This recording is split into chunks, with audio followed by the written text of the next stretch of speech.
अस्सलाम वालेकुम अजीज़ तुलबा तालबात। उम्मीद है आप लोग खैरियत से होंगे, खुश खुर्रम होंगे और भरपूर तरीके से अपनी पढ़ाई खुसूसन उर्दू ज़बान की पढ़ाई पर तवज्जो दे रहे होंगे। उम्मीद है आप लोगों को गुज़िश्ता जो ऑडियो सुनवाई गई और जो पर्चा हल करवाया गया लिसनिंग पेपर वो आप लोगों की समझ में आया होगा। अगर कोई बात ना समझ में आए तो आप कमेंट सेक्शन में मुझसे पूछ सकते हैं। सवाल नंबर 5 तक हम अपनी पिछली वीडियो में लिख चुके थे। आज हम सवाल नंबर 6 सुनेंगे। सवाल नंबर 6 थोड़ा कंफ्यूजिंग है, थोड़ा इसमें आपको 2 वक्त बताए गए। देखिए सवाल है ट्रेन को मुल्तान पहुंचने में कितनी देर लगेगी। इसमें 2 वक्त बताए गए। अब आपने अपने फहम से, अपनी अक्ल से, अपनी समझ से इस बात को जज करना है कि हमने कौन सा जवाब लिखना है। ठीक है, इस ऑडियो को बहुत गौर से सुनें। सवाल आपके सामने मौजूद है। ये पर्चा आप अगर आप इसको लिख लें तो आप इसको अपने सामने सॉल्व भी कर सकते हैं। आप सुनेंगे भी तो आपको इसको हल करना आएगा। चलें, हम सवाल नंबर 5 तो हम कर चुके हैं। सवाल नंबर 6 और से इसको सुनेंगे, थोड़ा सा कंफ्यूजिंग सवाल है। स्टार्ट करते हैं। क्या मदद कर सकता हूँ? मुझे मुल्तान जाना है और मुझे रेल का वापसी टिकट चाहिए। आपके टिकट की कीमत 950 रुपए है। क्या आप बता सकते हैं कि मुल्तान पहुंचने में कितना वक्त लगेगा? मुल्तान पहुंचने में उमूमन 1.5 घंटा लगता है, लेकिन रेल की पटरी की मुरम्मत की वजह से आज 3 घंटे लगेंगे और ये ट्रेन रास्ते में आने वाले हर स्टेशन पर रुकेगी। तो बच्चों आपने ये ऑडियो सुनी। इसमें देखें रेलवे ऑफिसर ने क्या जवाब दिया। मुल्तान पहुंचने में अमूमन 1.5 घंटा लगता है। अमूमन 1.5 घंटा लगता है, लेकिन सवाल में इसमें पूछा गया है कि ट्रेन को मुल्तान पहुंचने में कितनी देर लगेगी, यानी कि आज का वो पूछ रहा है कि आज कितनी देर लगेगी। तो रेलवे स्टेशन मास्टर ने उसको बताया कि मुल्तान पहुंचने में अमूमन तो 1.5 घंटा लगता है, लेकिन रेल की पटरी की मरम्मत की वजह से आज 3 घंटे लगेंगे। तो आपने यहाँ पर लिखना है 3 घंटे, 1.5 घंटे नहीं लिखने। अमूमन तो 1.5 घंटे लगते हैं, लेकिन आज, और वो सवाल पूछा जा रहा है कि आज कितनी देर लगेगी। तो आज कितनी देर लगेगी? आज 3 घंटे लगेंगे और ये ट्रेन रास्ते में आने वाले हर स्टेशन पर रुकेगी। ज़ाहिर है ये तो फिर आगे कंटिन्यू हो रहा है, जो आपने पूरी ऑडियो सुननी है। ऑडियो को दोबारा सुनते हैं इसी सवाल को और इसका जवाब तहरीर करते हैं आपके सामने। सुने।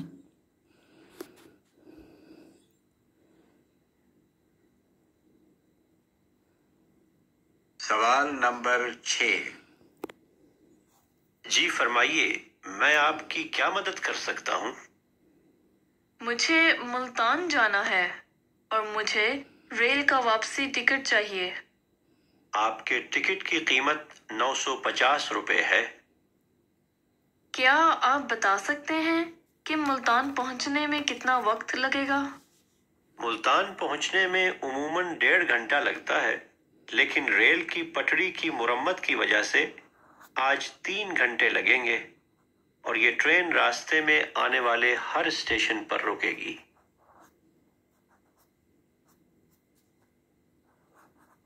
सवाल नंबर 7। खबरें सवाल नंबर 6, ट्रेन को मुल्तान पहुंचने में कितनी देर लगेगी? ट्रेन को मुल्तान पहुंचने में 3 घंटे लगेंगे। अब देखें यहाँ पे हम खत्मा भी डालते हैं ताकि आप मुकम्मल उर्दू पे पता चले एग्जामिनर को कि आपको अपनी उर्दू पे मुकम्मल गिरफ्त है। आप खत्मा का इस्तेमाल भी जानते हैं, जहाँ पे कॉमा वाले सवालात आएंगे कॉमा भी लगाएंगे ताकि आप A* और डिस्टिंक्शन हासिल कर सकें। ट्रेन को मुल्तान पहुंचने में कितनी देर लगेगी? अमूमन 1.5 घंटे लगते हैं, लेकिन आज चूंकि पटरी की मरम्मत हो रही है लिहाजा 3 घंटे लगेंगे। तो आपने जवाब लिखना है 3 घंटे। अब 3 घंटे लगेगी कितनी देर लगेगी? यहाँ पे 3 घंटे लगेंगे। 3 घंटों का तस्करा है तो आपने लगेंगे लिखना है। ठीक है, ये ज़बान का, लैंग्वेज का मियार है कि आप वाहिद जमा का ख्याल रखें, मुज़क्कर मुअन्नस का ख्याल रखें, अल्फाज की जो मुतज़ाद लिखते हैं, मुतरादिफ लिखते हैं, उसका ख्याल रखें। इसकी भी इंशाल्लाह हम वीडियोस बनाएंगे और आपको अल्फाज, मुतरादिफ, वाहिद जमा और हर चीज़ के बारे में बताएंगे। इस वक्त हम ऑडियो कर रहे हैं। उम्मीद है कि इस वीडियो में हम 7वां और 8वां सवाल मुकम्मल कर लेंगे। तो इस तरह से हमारी मश्क नंबर 1 कंप्लीट हो जाएगी और आपको लिसनिंग का पेपर हल करना अच्छी तरह आ जाएगा। चलें, सवाल नंबर 7 हमारा शुरू हो गया था, मैं इसको दोबारा कंटिन्यू करती हूँ। एक बात दोबारा से सुन लें कि ये इस वक्त मैं पॉज कर रही हूँ, इस तरह पॉज नहीं किया जाएगा। अभी मैं आपको समझा रही हूँ इसलिए पॉज किया जा रहा है। आपने एक तसलसल में कंटिन्यूअस इबारत सुननी है, हर सवाल 2-2 दफ़ा, और बहुत तवज्जो के साथ, इर्तिकाज़ के साथ, गौर के साथ, कंसंट्रेशन के साथ अपने जवाबात तहरीर करने हैं। यहाँ पे राइटिंग मेरी थोड़ी बड़ी हो रही है, आप इसको ऐसी राइटिंग लिखेंगे, मैं आपको इसको दोबारा से लिख के दिखा दूँगी, लेकिन चूँकि मैं वीडियो भी बना रही हूँ और मेरे हाथ में मोबाइल भी है, इस वजह से मुझे कुछ नज़र थोड़ा नीचे कम आता है, जिसकी वजह से हैंड राइटिंग थोड़ी बड़ी हो रही है। आपने इससे भी ज़्यादा साफ़ और नीट हैंड राइटिंग में लिखना है। चलें, अगला सवाल हम सुनते हैं। सवाल नंबर 7, जद्दा के मौसम के बारे में क्या कहा गया है? चलें सुने। खत्म हुई, अब आप मौसम का हाल सुनिए। महकमा मौसमियात के मुताबिक कल मक्का मुकरमा का दर्जा हरारत 22 डिग्री सेंटीग्रेड रहेगा। जद्दा में मूसलाधार बारिश का इम्कान है, इसलिए गैर ज़रूरी सफ़र से परहेज़ करें। और मदीना मुनव्वरा में सारा दिन बादल छाए रहेंगे।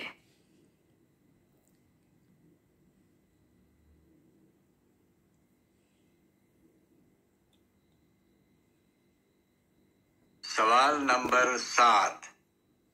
देखिए, सवाल नंबर 7 दोबारा शुरू हो गया था, मैंने इसको पॉज कर दिया है। पूछा गया है, खबरें ख़त्म हो गई हैं, अब मौसम का हाल सुनिए। महकमे मौसमियात के मुताबिक कल मक्का मुकर्रमा का दर्जा हरारत 22 डिग्री सेंटीग्रेड रहेगा। पहली बात उन्होंने कही। दूसरी बात उन्होंने कही जो आपने सुनी, जद्दा में मूसलाधार बारिश का इम्कान है, इसलिए गैर ज़रूरी सफ़र से परहेज़ करें। अगली बात उन्होंने कही, मदीना मुनव्वरा में बादल छाए रहेंगे। अब देखिए, 3 तरह के मौसम इसमें बयान किए गए हैं, ठीक है। सबसे पहले मक्का मुकरमा, फिर जद्दा और फिर मदीना, उसका दर्जा हरारत बताया गया, उसके बाद बारिश का इम्कान बताया गया, मदीना मुनव्वरा। अब आपने अपनी अक्ल और फहम से इस बात को जज करना है, इस बात को सोचना है कि यहाँ पे पूछा गया है जद्दा के मौसम के बारे में। जद्दा में मूसलाधार बारिश का इम्कान है, तो जद्दा में मूसलाधार बारिश होगी। जद्दा के बारे में बताया गया है कि वहाँ मूसलाधार बारिश होने वाली है, इम्कान है। इसमें से कोई भी लफ्ज़ आप इस्तेमाल कर सकते हैं, लेकिन पूछा जद्दा के बारे में गया है तो आपने जवाब में जद्दा के मौसम का ही लिखना है, किसी और शहर के मौसम का नहीं लिखना है, ठीक है। चलिए, इस ऑडियो को हम दोबारा सुनते हैं और जवाब मेरी कोशिश है कि इसी के दौरान में आपको लिख कर दिखाऊँ। चलें, खबरें ख़त्म हुई, अब आप मौसम का हाल सुनिए। महकमा मौसमियात के मुताबिक कल मक्का मुकरमा का दर्जा हरारत 22 डिग्री सेंटीग्रेड रहेगा। जद्दा में मूसलाधार बारिश का इम्कान है, इसलिए गैर ज़रूरी सफ़र से परहेज़ करें। और मदीना मुनव्वरा में सारा दिन बादल छाए रहेंगे। मूसलाधार बारिश का इम्कान है, मूसलाधार बारिश हो सकती है, ये भी लिख सकते हैं, इम्कान है।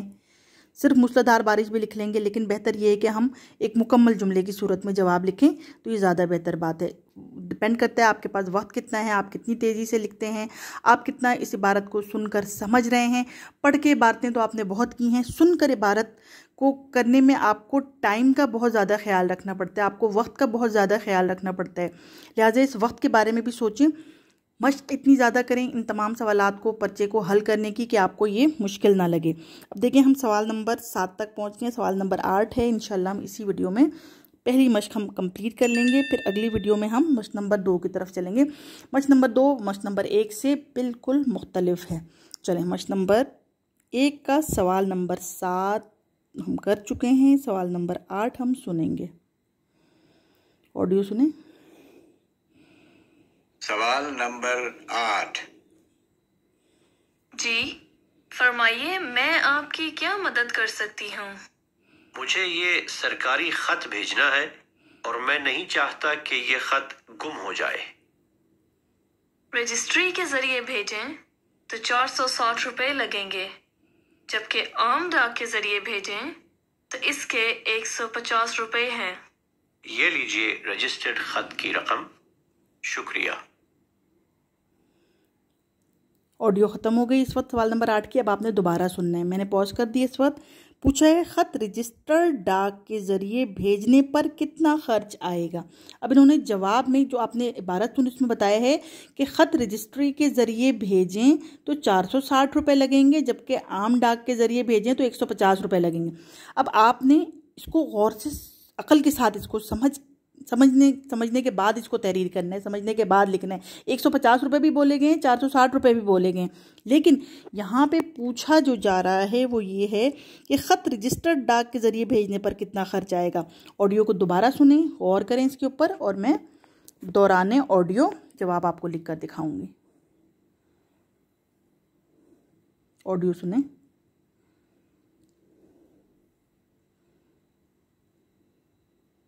सवाल नंबर 8।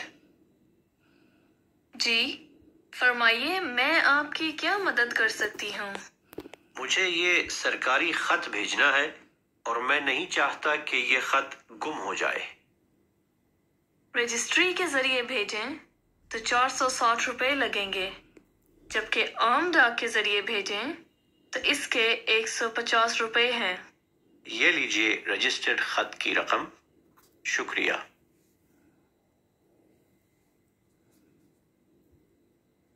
460। अब 460 जो आपने लिखना है वो हमने उर्दू में तहरीर करना है, ठीक है।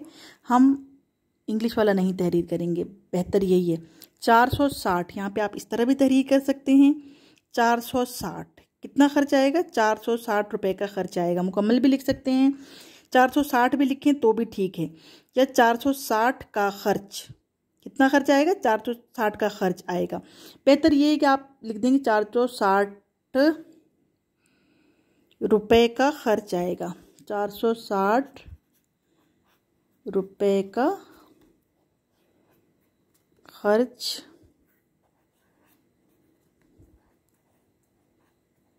आएगा। चलें, ये बातें तो आपकी समझ में अल्हम्दुलिल्लाह आ गई होंगी कि आपने लाइन से शुरू करना है, लाइन पर ख़त्म करना है। इसमें जवाब लिखते हुए आपने किसी किस्म का कोई जीम, कोई जवाब, कोई चीज़ नहीं लिखनी है, डायरेक्ट आंसर शुरू कर देना है। दी गई लाइन पर तहरीर करेंगे, मुख्तसर तरीन लेकिन मुकम्मल जवाब लिखेंगे। इमला के गलत के नंबर कटेंगे उस सूरत में जबकि लफ्ज़ का मानी तब्दील हो जाए। जैसे दुआ दगा मैंने आपको बताया था, जुदा और खुदा बताया था, इसी तरह एक लफ्ज़ है महरम, लेकिन अगर आप इसमें एक नुक्ता लगा दें तो ये मुजरिम बन जाता है। इसी तरह एक लफ्ज़ है रोज़। अब ये इसका नुक्ता आपने इधर से इधर कर दिया तो क्या बन गया? रोज़ ज़ोर। लफ्ज़ के रे है, वाव है, जाल है, जाल वाव रे। आपका जो हरूफ तहज्जी है उसकी जगह ही तब्दील हो गई। रोज़ मतलब डेली, ज़ोर मतलब प्रेशर लगा के ज़ोर से। तो रोज़ और ज़ोर एक नुक्ते के फ़र्क ने मतलब बदल दिया। आपको इमला आपको नंबर नहीं दिए जाएंगे। अल्लाह हाफ़िज़। इंशाअल्लाह अगली वीडियो में मश्क नंबर 2 के साथ हाजिर होंगे। कोई सवाल इसमें आपको कोई कन्फ्यूजन, मश्क नंबर 1 में कोई चीज़ पूछनी है आप कमेंट सेक्शन में पूछ सकते हैं। अल्लाह हाफ़िज़।